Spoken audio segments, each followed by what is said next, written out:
Happy Thursday, everyone. We're here with another episode of Nature Mysticism, talking about the Qatari tradition of cross-cultural shamanism with Don Zane Curfman. He's the founder of the Wild Hearts Medicine Society and this particular type of culmination of traditions. But that's really what it is. It takes coastal traditions, mountain traditions, and wraps it all up in a pretty little package where you have like the best of all these different things coming together. And today we're going to talk about the three paths or the three sides of the mesa, the left, the center, and the right. But while we get started, we can just talk about the tradition in general for a moment and or answer questions if you have them. Yeah, I think the questions sometimes are a little bit slower. People are like trying to adjust what we're going to talk about and start formulating those questions. So I think some little chit chat about the tradition as people are starting to come in. Wait for the notifications to go out and be received. Coming in across all the channels. Absolutely. And it should be mentioned too, like a lot of this that we're going to talk about, there's a lot of this content in Zane's book. It's called Inka Mountain Magic, and it's available through Goddess Elite. If you're familiar with the story, you can hop on their website or stop in. You can get a copy of that. And it just gives a really good overview of Zane's story of how he got into the tradition. And then also like just kind of the nuts and bolts, the basics of what really make the tradition what it is. So it's a great reference, and it has a Quechua glossary, which is one of my favorite features of the book as well. Trying to remember what I was doing. I'm going to Facebook to make this public on my page because it always makes it private. So we want to fix that. Yeah, I was going to be like, let me get in there and change the write-up on this, but magically it came through. But Melissa and I, just to give you a little backstory, my friend Dave Orlasky, years ago, he went to Peru with Ken Harsh, which for people who are familiar in this area, he was like the godfather of crystals. Like he had some of the best crystals, next to Goddess Elite, of course. And he went with Ken to Peru, and he accumulated all these little, they're called chumpy stones, and I'll have them available on the stream when we talk about it in the future. But he actually bought them for himself, but then Spirit told him to give them to me. So he gave me these stones, and I said, what do you do with them? And he's like, I have no idea.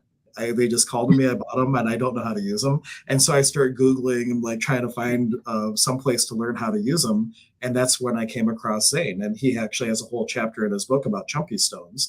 And it's about weaving these belts of energy. And I asked him, hey, what would it take for you to teach me this? And he said, well, it's not something you just teach independently. It's part of an apprenticeship. And I said, what would you need for an apprenticeship? And he's like, I need this many people, it'll be this many weekends. And then I go, hey, Melissa, there's this thing I really want to learn. Like, do you want to help me like create this? And we started having Zane for 1 and 2 day workshops and like information nights later on. And we ended up over like, I think 2014, 2015, we were doing these classes. And then in 2016, we hosted our first apprenticeship program. And I think we had like 20 people. It was a rather large group.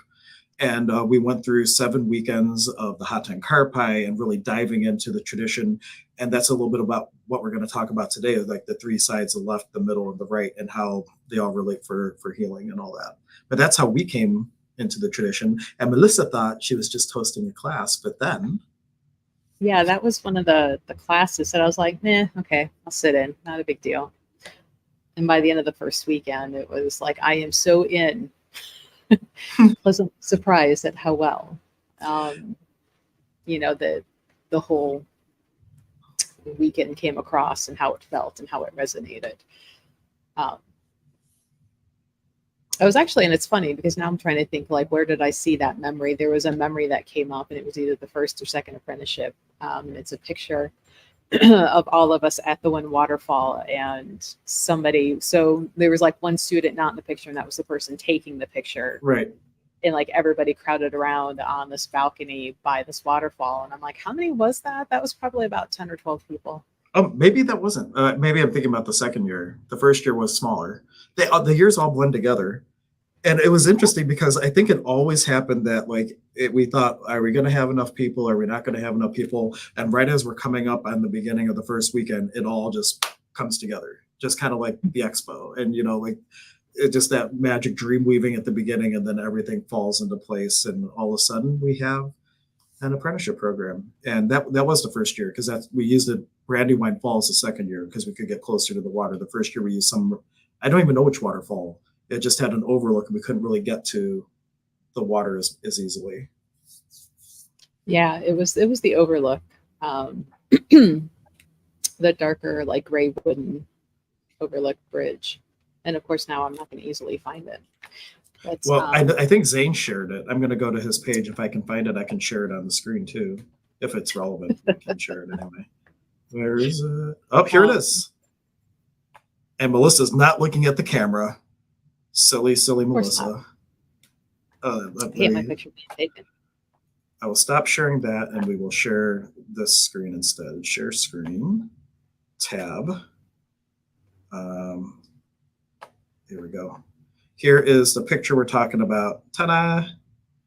There's our first group, and let's see who's missing. It must have been Brian. Brian must have been taking the picture. He's not in the picture. You forgot to add it to stream. I forgot to add it to stream. Oh, I'm so okay. There you go. Oh, we're off to the side. I think I have to, when we share the screen, I'm going to have to take down the little, this thing. There we go. There you see everybody. That's our first little apprenticeship group that came together. How awesome. Okay. That was 11 people. Not bad. So 12 counting the student taking the picture that you can't see. But, yeah. You know, it's a very, very active apprenticeship. It's not just sit in the classroom. I would always tell people like Saturday was field trip day. That was a day where we were out somewhere and I'm like, be prepared to be outside like all day. Yes. Have your water, have your sunscreen, have comfortable shoes. Because if we weren't walking around waterfalls and up and down hills and mountains, there was one instance where we were down in caves and which was really cool, but was not the easiest to navigate, especially for some of our students who were a little challenged in mobility. Well, and one thing that I loved is I reached out, there's a winery in Put-in Bay called Hyman's Winery, and I reached out to the owners and I got permission to take our group into this huge geode cave.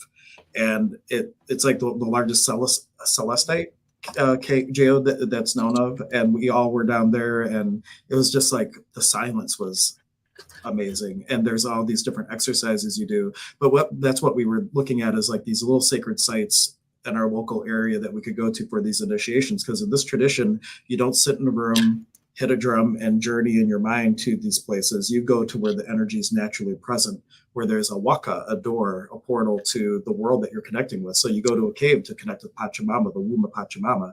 You go to a church to connect with the upper world because of all the people going and creating like that morphic field of collective consciousness to the divine.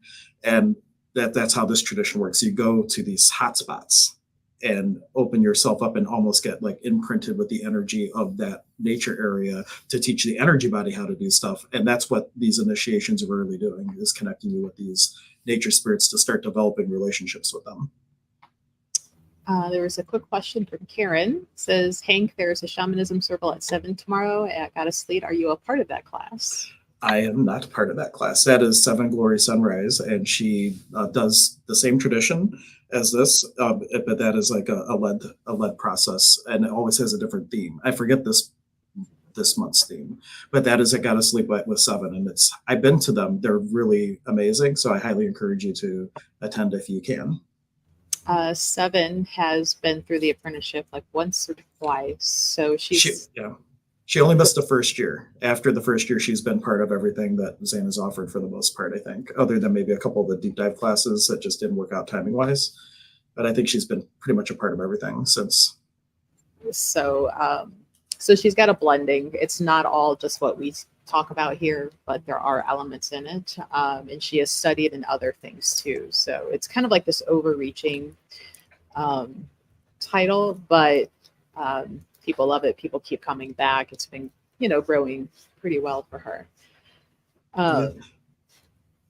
And today's, I just looked up the theme. Today is called Taste of Rainbow. And let's see. No tie into Skittles. No tie into Skittles.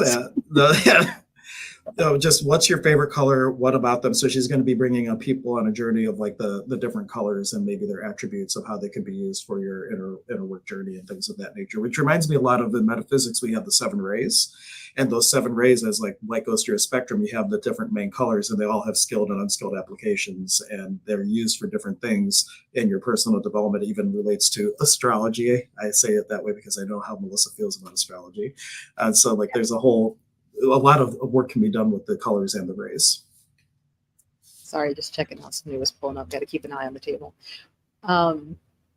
So yeah, today I'm trying to think, and I'm like, did I forget to grab the notes? And like, if there's colors related into today's, and really it's more of direction and information that's not color related. So today we were going to go over like and it's funny because it says sides, right? And I'm like, well, they're not really sides, they're linear, especially that middle. It doesn't really have a side, but the 3 parts of the mesa, and Hank actually has a picture of his. Yep, we can bring it up. Do you want me to bring it up now? Sure. Okay, and let me get rid of our little side stuff here so we can see everything.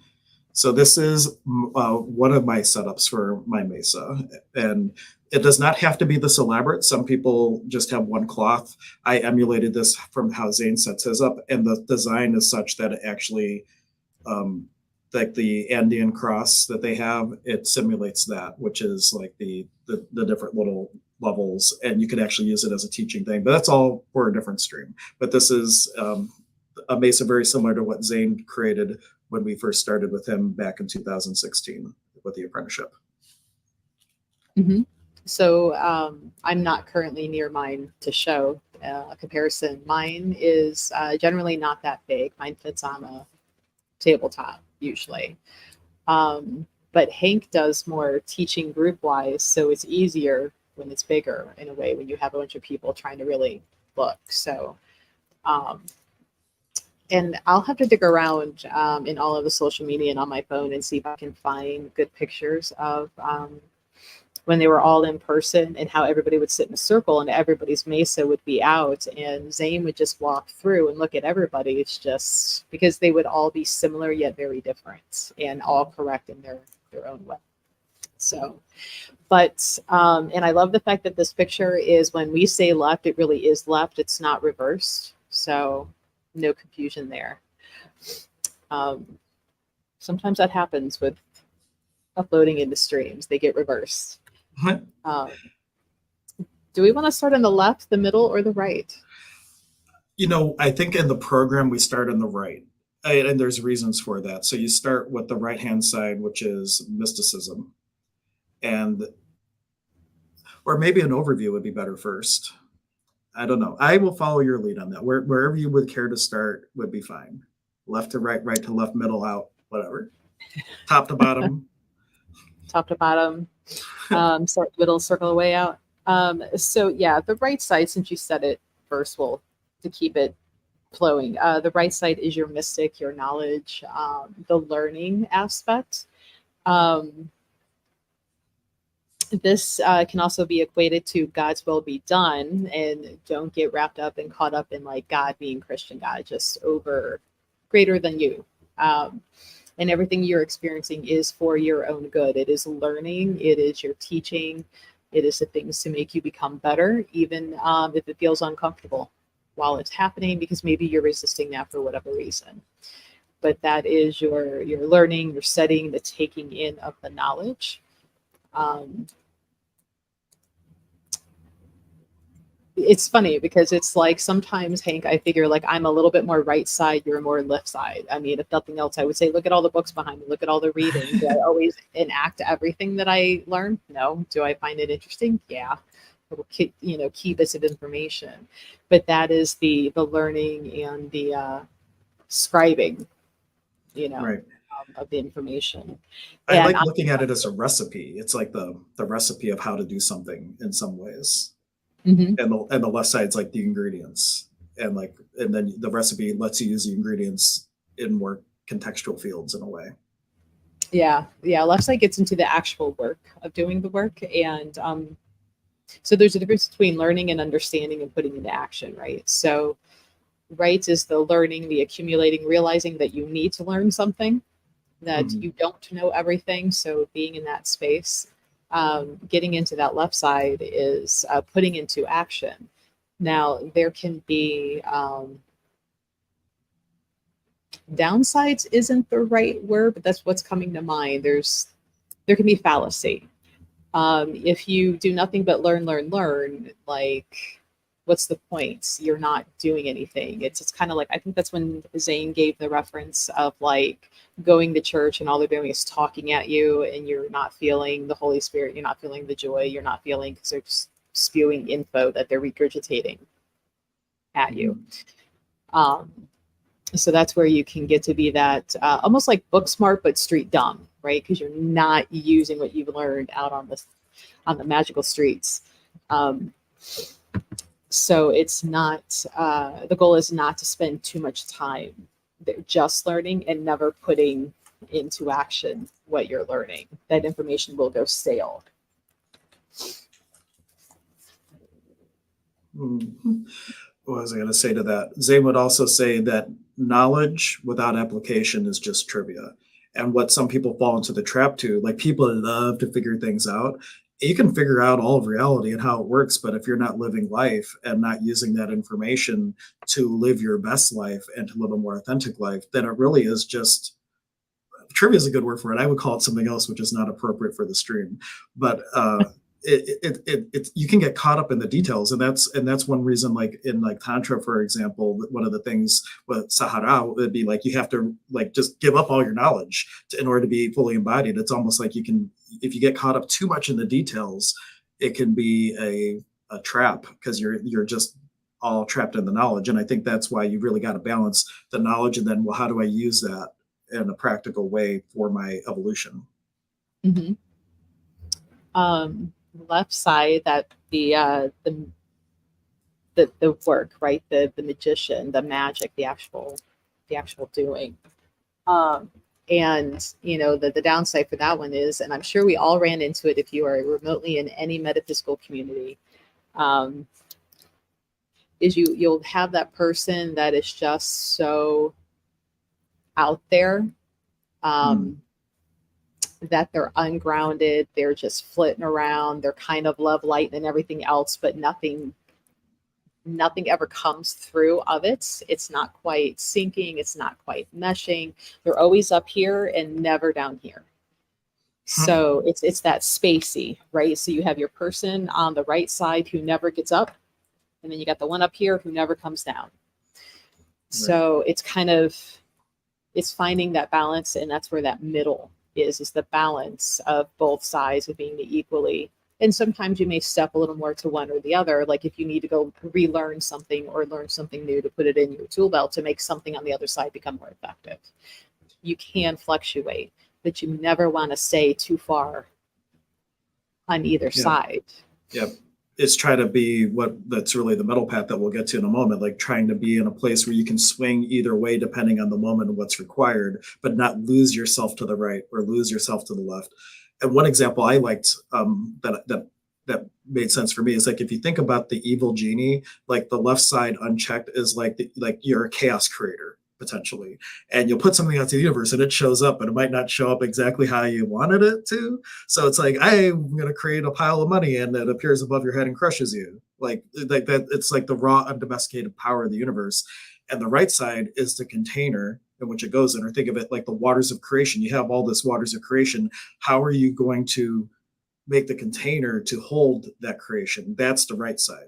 And you really need both in order for it to manifest in your preferred way and in a way that's constructive. So we have a question. It's like, how do I get to the left side? I seem stuck on the right. And I'm assuming this maybe is one of the students talking.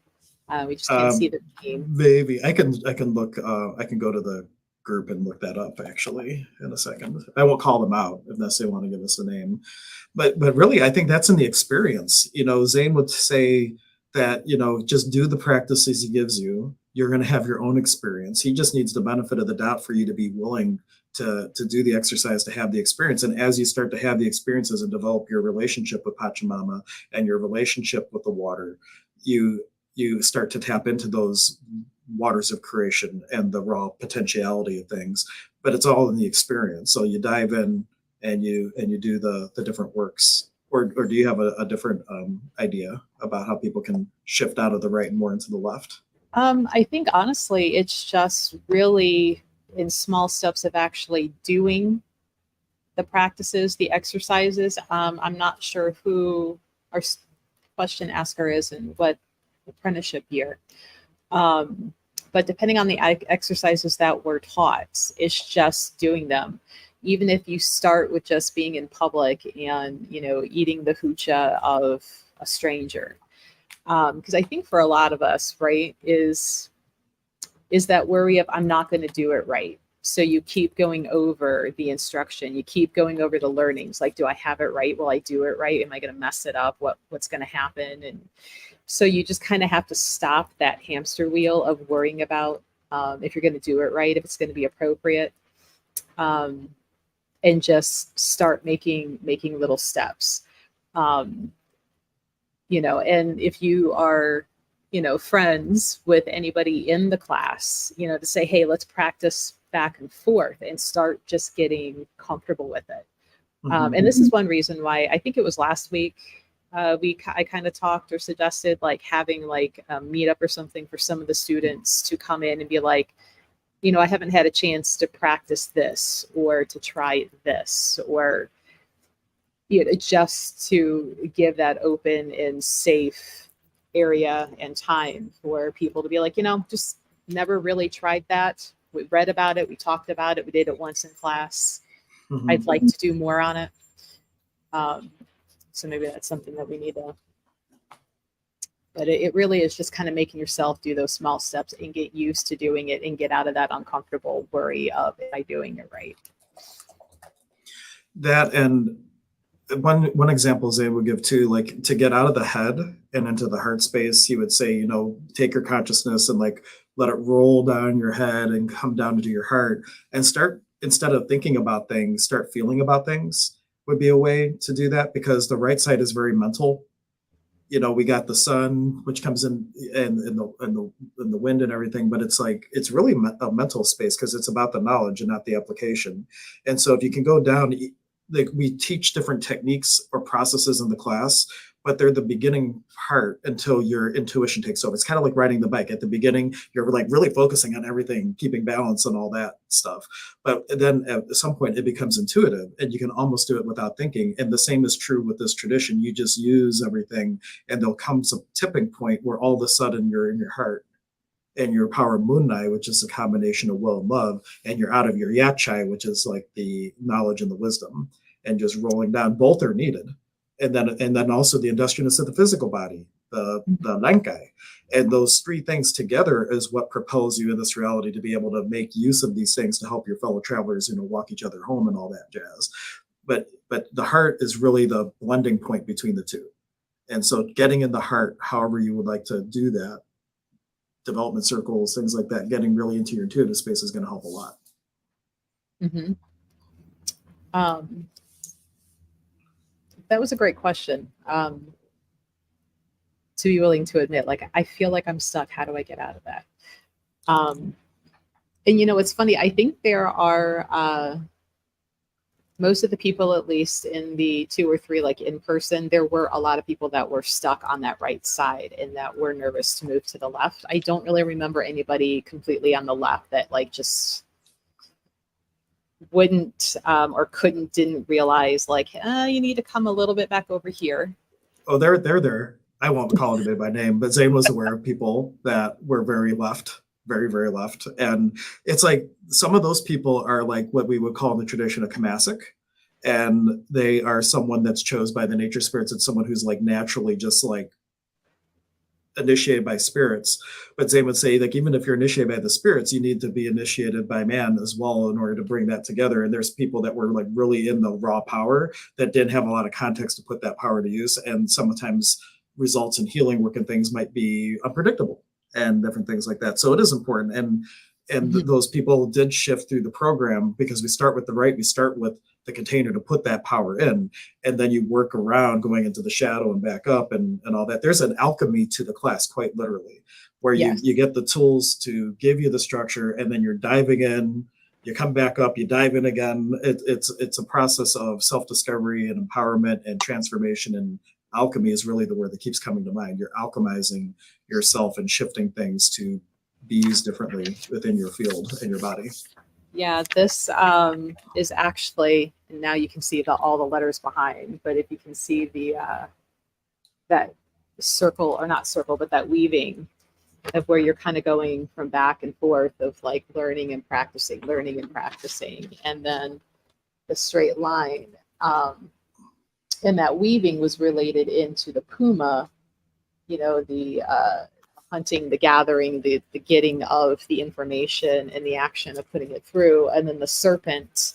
And the serpent was actually not what you think of just a regular snake. The feet of a puma, wings of a condor, and the antenna of an ant. So, right. All three levels, right? And coming through, and kind of, even though it's like at an angle, it is like that middle area, because it's even on either side. And it kind of reflects that lightning bolt coming down that starts in the upper left and comes down. Right. It's like as above, so below. You have the lightning bolt, and just doing it across the top, the lightning bolt might come down like that. And the winged serpent, which is you, like balancing all these things, is the part that's kind of more smoothly coming up. So you have both going up and down, as above, so below. And it's really doing all this work is giving you all the tools from each one of these little sections that is letting you put together in a different way to help yourself ascend that rainbow bridge, the Quiche, the rainbow, that is giving you a whole new way to be in the world and interact with the world in creationship instead of relationship, with the acknowledgement of, hey, we are all part of the same container God, what a coach or whatever. And with that knowledge, you just can be differently in the world. And with these tools, you can be even more differently in the world, and all that good jazz, all that jazz. I hope you like my little bad drawings to show you those two things. No, that was easier to see than trying to hold up paper with sunlight coming through. It just completely fucked that up. But feel free to ask questions and leave comments, guys. Because, if in a way, some of these sound so much more like in depth in the talk until we get going through it. And I'm like, well, that was like 20 minutes and not a whole lot more to go on without getting into actual teaching, which is not really appropriate for like online. And so. Well, we like to give you enough information so you have like the awareness of what the program might do for you. And even if it inspires you just to start diving into your own experience more, even if it's not in a formal apprenticeship, we're hoping to inspire people to aspire to be the greatest version of themselves possible, whatever that looks like for you, whether it's with this tradition or something different. It's really important to be able to be willing to look at your shadow material and actually do something with it and not avoid it and all that jazz. Apparently I have Chicago on the mind. All that jazz keeps coming to mind today. Maybe I need a dose of that musical. I don't know. Yeah, but the working on these three sides, and again, it feels weird to say sides, right? Because the middle's not a side, but parts. You actually work on them the whole way through. So it's not like left is only one day, right is, another weekend. Like, you are continually being woven through the whole apprenticeship, through the sides, to help keep that balance and to show how they relate to one another and why that middle is so important. And that's why that centerpiece, the smaller mesa or the Misha, which is like that pillow looking thing there. There you go. I was hoping. And here's mine that's evolved a little bit. But yeah, that's the bundled Misha in the center. And that's why that sits directly in the center of the whole thing. So it is the center of left and right, top and bottom. That is your focal point, and that is ultimately, by the end of the apprenticeship, your higher self, your elevated, better than before self. So I remember thinking, like, by the time these 8 months, which actually turned into like 10 months, were done, and you're building this whole setup, and at the end, Zane's like, and you really don't need all of that. You can do it with just this. So I'm like, really? Well, there is value in this whole thing though too, because in a way the whole Mesa setup is a reflection of you. And we've talked about in other streams, there's been times where I'm like, where does like this one piece, where does it really feel like it is in my field? Or where does it feel like it goes in the mesa? And by placing it, it gives me a lot of information about where I'm out of balance. So there is value to the whole thing. Do you need it? No, but it is valuable to learn about and be able to use. And I've even used that for clients who had a lot of stuff up in the world. I've reconfigured my entire mesa around tuning into like one of my other teachers and seeing how foobarred they were, and then working over a whole month to slowly move things to right their world. And there's a lot you can do with this depending how far down the rabbit hole you want to go. Well, no, the cool things, kind of speaking to that, and the picture of your big one like that's laid out on the floor, is you can physically have your client sit or lay on it to be in the middle of that, the working space. And depending on what their ailments are, what their issue is where you would put them and which way they would lay. Right. So there are benefits to the big things, right? And sometimes having those physical, tangible helpers there takes a little bit of the pressure off of like, you have to remember everything. You have to be connected into everything and running all of those circuits. That's what those little pieces and parts are doing. And that's what all of those sides are kind of energetically doing. Because yes, as you're learning this and you're learning about yourself, there is empowerment being put to every piece on there. So there is energy kind of imbued in there through your learning. And so having that physical piece and all of that is benefit in of itself. But yeah, I just remember going, really? I've been schlepping this stuff every weekend. Great, thanks. Well, Zane was really happy when I had enough to build this. He stopped bringing his personal mesa. We actually built, I have like my personal one that I'll set up. I also have cloths that are all for just a community mesa that I set up for teaching, and it's not my personal mesa. And especially when he was in California and we had to fly him in every weekend for that he was teaching, like that was not a fun year. But I mean, it was a great year for teaching purposes, but it was annoying having to fly him in for everything and picking him up at 5:30 in the morning and all that stuff. But it becomes a community mesa, and people will all bring things and add them to that. Like we do that at the retreat. People will put things on the altar where they want to put them. I do that at my Sonic Shaman concerts, with people will bring items to put on the mesa, and just where you're putting it even is giving you a different medicine for the things that you bring. And it really becomes a community piece that we're building a community energy representation of where the class is at or where the event people are at. Mm-hmm. Yeah, feel free to ask questions, guys. You're making this too easy. Ask the questions. One example. Oh, go ahead. No, I was going to say, and just like mine literally is the size of a table. That's that I use, and it sits in my living room. It might pop out. I've got a customer, so I'll let you talking. Yeah. The oopsie.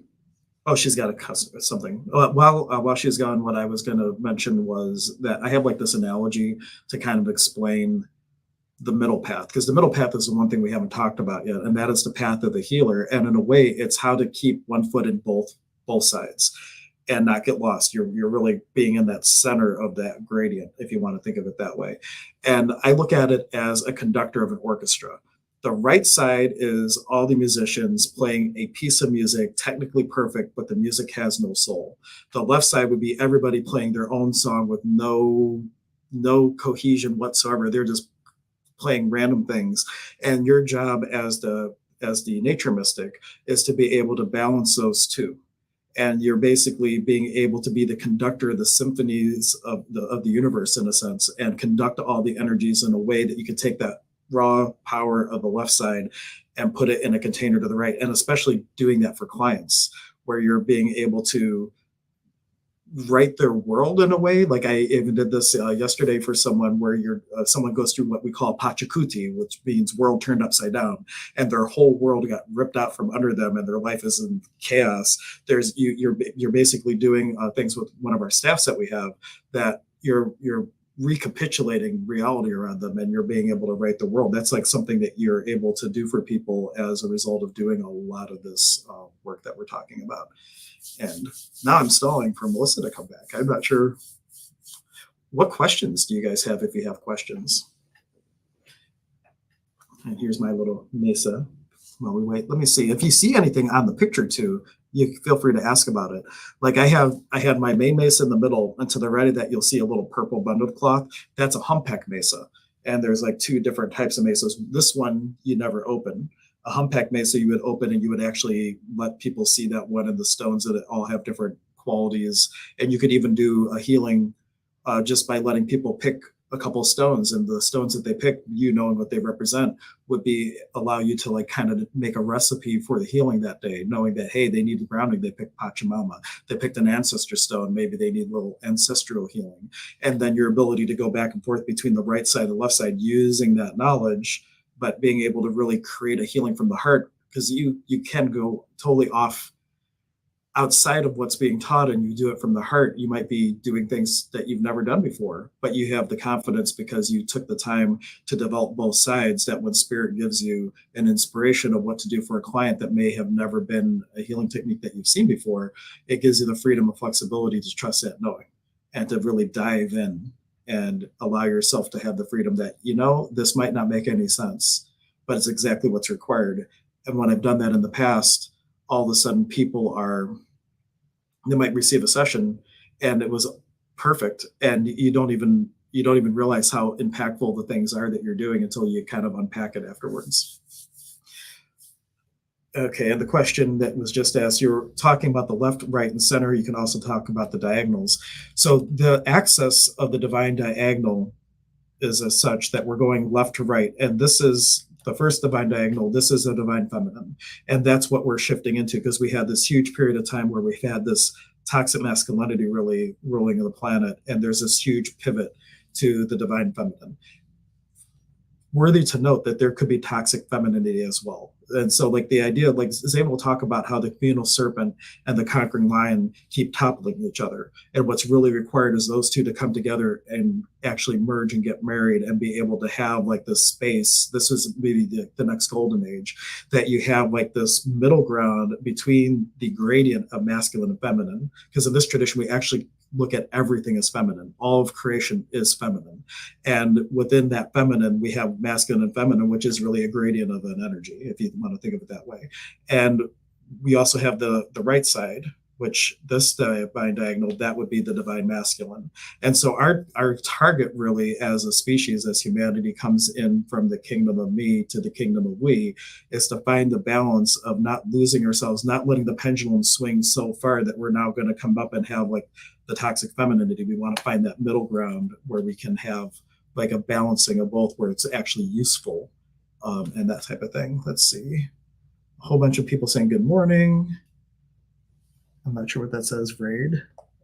I'm not really familiar with Twitch. Melissa could probably talk about what some of these comments are that I'm not going to bring up. But those are the two divine diagonals. And when you're looking from the left side down, like when we're doing this one, that Kamasic, that lightning bolt that comes down, this last piece down here is like an Inka embodiment piece. So like you're doing all this work, bringing energy in to empower your authenticity, to empower your ability to be a king or a queen on this planet. We have this like Wuhu Koya, the seed of divine potential, that throughout the process of the program, you're germinating that seed, you're sprouting that seed, you're flowering that seed. And it's really about refining yourself, refining your shadow, refining all these qualities about you in order to offer your unique gift to the world.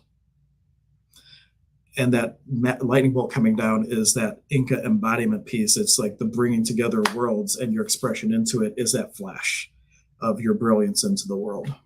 And let me get rid of my little dots. Does that, since we have some of our students in the class, how is that?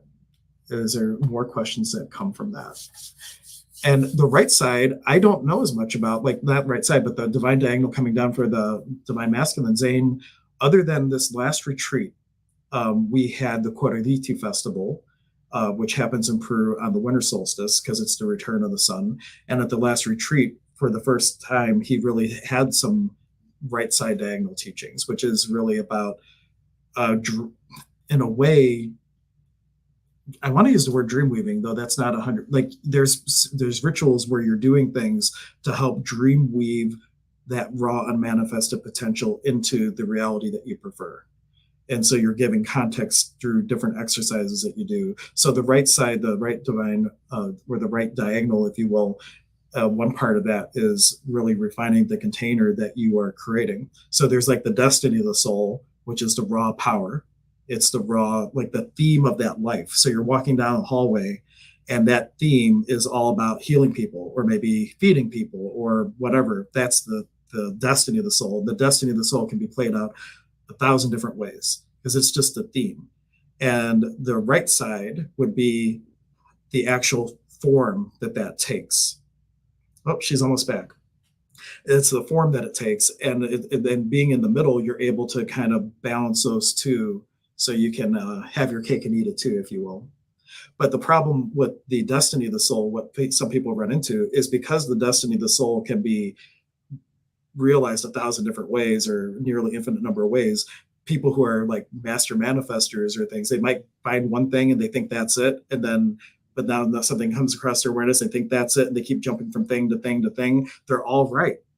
They're all right, and it takes discernment to realize that you can settle into one of those things that really is alive for you, and then and really expound upon that. But some people, myself included, I'm like a stone skipping across the water. I sometimes never settled in because it's always the next thing, next thing, next thing. But it's really important, that destiny of the soul, that's just a theme, and you have a lot of different ways that you can play out that theme, and just pick one and really stick with it to let the cream settle to the top so you can get the fruits of your labor of developing it. All right, that was a random tangent while I was waiting for Melissa to come back. I hope you enjoyed. I never left. You never left. Oh, good. So you heard everything I was saying. Not a clue.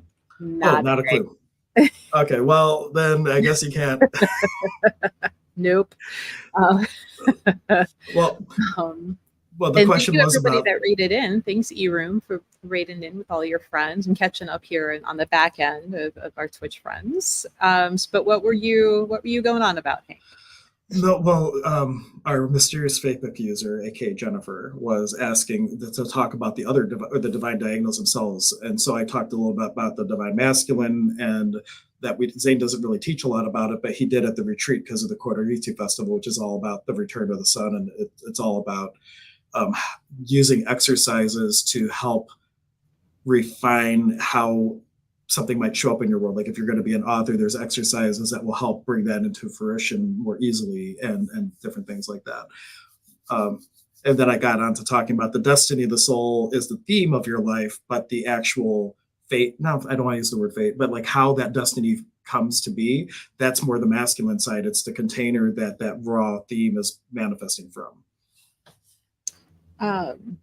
Oh, good question, Karen. She said, if I had an ancestor altar, do I incorporate it, or is that whole separate? There is ancestor work with this altar with your Peru, like your lineage stone, but for actual ancestor work, I personally maintain a separate altar space, and that is typically served on Mondays in most traditions, and you would do work with your ancestors on Mondays, though there is ancestor work in this tradition. Mm-hmm. But in a lot of the ancestor work in this tradition is more of kind of like bigger than just human work. It's the mountains, the rivers, the earth, the galaxy. So it's not just the human ones that have passed and are hopefully coming back to help give guidance. But that is a separate, like mine is separate than this. Do I have pieces on my mesa that are like ancestral pieces that have been handed through the family? Yes. 2 pieces that I wear are actually great-grandmother's spoon rings that have been, imbued and enchanted in this tradition that are worn for specific reasons. Yes. So it's like I can lose any other piece of jewelry except these 2, and if they're ever stolen, I will come for you. I want to see that someday. That would be really fun to see Melissa go for somebody. What that will look like. I hope it's not me. But so there is a little bit of in and out with some of this. But yeah, and I mean, and ancestor altars don't have to be this elaborate, this, set up a few pictures. And a lot of people have it without even realizing it, right? That mantle with all the different pictures. And sometimes, when it's a holiday season, they put a nice little candle up there. You just kind of did an altar without even realizing that you did. Because, acknowledging, remembering them, and then lighting that little candle up there is a very easy little way of remembering them. but there are other ways to do it a lot more in depth. Yeah. And it's worthwhile to do that. Like Zane also teaches hoodoo, which is American folk magic, and part of that class is somewhat of a ceremonial way to really get in touch with your ancestors, and the process of actually starting to elevate the ancestors, which is an amazing. That's one of my favorite things that I've ever received from Zane, is that particular ceremony for the ancestors. In this tradition, one of the first weekends of the Hatan Karpay during the cave initiation, in a sense, like you start to heal your ancestral lines through a process with the cave. And what you start to work with more is your masculine and feminine nature spirit of your place of emergence, because that is what holds the medicine body for what you came to do on your soul walk. So like your real work in this tradition is more focused on the nature spirits of your place of emergence and your soul star of inspiration. Between those three, it's the recipe for you to ascend to your highest potential in this life. But there is a process during that exercise where you start to heal the ancestral lines through your direct mom and dad. And that could be a whole nother topic of conversation, but that's kind of an overview of how ancestral work starts in this tradition. Yeah, we might have to schedule a whole separate stream for that. Yeah, half the stuff we talk about should be its own separate stream. One of these days we'll get around to scheduling those and putting those up there. Yeah. But yeah, feel free to ask questions. There's a lot in this tradition. This will be starting again in the spring of next year. It is a longer learning path, right? So we were looking at 7-8 weekends with that are also incorporating not only in person, but some online work as well. Trying to help everybody who learns differently. Some people are better in person with notes. Some people can just read and go. But this is a very hands-on tradition. And that's a beautiful part about the hybrid, in my opinion, like just seeing how we had to go all virtual with COVID, and now we're going back to like hopefully hybrid. He was able to offer so much more of the right-hand side when we were online, because he could take the time to really take deep dives, where when we were just in person, your head was spinning so much from the raw experiences that like the mesa teaching, sometimes it was like dogs watching television. You're just like you're zoned out, you're full, you've had there's just no more space for that sponge to absorb more. And the combination of the two, in person and online, I think is really, it's exactly what we're talking about today. We found a way to really blend the left and the right, so you could be that middle path, which is the path of the healer, which I did talk about while Melissa was gone. That's what prompted the diagonal conversations, was the middle path is the path of the healer, the ability to swing in the gradients without losing yourself and apply that for yourself, for your family, for clients in a way that's going to create more in their life and help them. Really, it's all about stepping in and refining your authentic voice in this world and offering that medicine gift to your fellow travelers. Whether you're an official healer or not, it doesn't matter. We've had financial planners take this class and they're using it for people. So it doesn't matter what your actual work life is. Like, you don't have to be a professional healer in order to offer what this program does to the people around you. Mm-hmm. So, yeah, I'm just looking to see if there's any questions. I know I was half not paying attention to the questions. So, and then like some of this Twitch stuff, I'm like, I don't know what this means. Go check out this room and rating. I don't understand. He's new. I mean, I'm still kind of new, but he's really, really new. So, okay. And trying to get him to do more streams of his own. He does all this noise making stuff with forks and bowls. Oh, well, cool. Sounds like somebody I want to get to know. So if you're into sound healing, go follow Hank. That's what he can offer in person as well if you're local. Hey, New Future. Thanks for popping in, everybody. Did you come in with E-Rooms Raid? But yeah, otherwise, I think we might be wrapping up here soon. It's almost been the hour. Yeah, imagine us actually ending on time for a change. One note on sound healing, like I do virtual sessions too, and sound healing virtually does work. The only thing you really miss is harmonic effect. Like there's some things that you don't get, but like anything, like I would say 80% of the benefit from sound healing you still get, even if it is remote. It's a small percentage of what what you're missing, especially if you have a good microphone and stuff like that. So you can totally do sound healing virtually and still get benefit. Hey, Chris. Chris was with us last night in chat, and she's going to be with us for the next Woo Woo Wednesday. Woohoo. So Chris will be doing readings with us Wednesday evening, 7 o'clock. And I'm sure she's peeking in. Well, thanks for stopping in, Paquin. We're going to be wrapping up here soon because it's almost time to get ready for the store, and I'm already started at a vending show that's going on outside. That's why I keep looking behind me to see if there's somebody at the table. Oh, I get it now. You have a customer. I was wondering, like, how could you possibly have a customer from home? Yeah, outside at an event here. I'm not at my place, so I have to keep looking. See. Yeah, I hope everything went well at your room, and go and get your stitches out. Good luck on that. Everything went well. Do we have any last bits of info of our sites? No, I mean, what was the last part you said? I was like, I don't think we've forgotten anything. No, I think we covered it in pretty thoroughly, actually. And we have a couple of students on, so they can let us know if there's anything we forgot, and we can follow up on another stream.